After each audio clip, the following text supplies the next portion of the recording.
December 15th, Saint Maximin or Maximin of Verdun. Saint Maximin was a native of Verdun. A priest called Euspicius, uncle of Maximin, brought about a reconciliation between the French monarch Clovis and his subjects of that city after the latter had engaged in a revolt.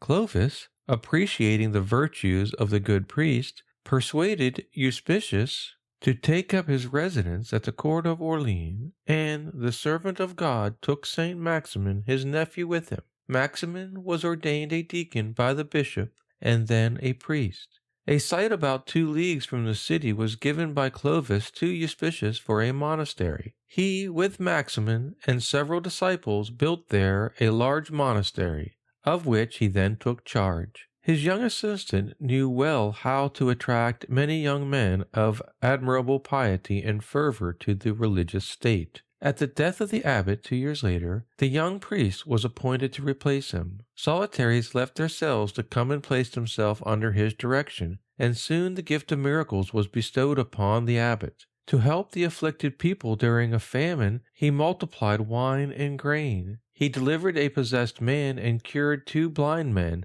though he knew one of them had become blind only after he maliciously cut down a tree belonging to the monastery. Through his prayers he brought about so many other prodigies that he was called the wonder-worker of his century. His soul was soon ripe for the beatitude he had earned, and after having governed his monastery for 10 years, he died as he had lived, in the odor of sanctity, and in the arms of his spiritual sons, on the 15th of December in about the year 520. Few are called to serve God by great actions, but all are bound to strive for perfection in the ordinary actions of their daily lives.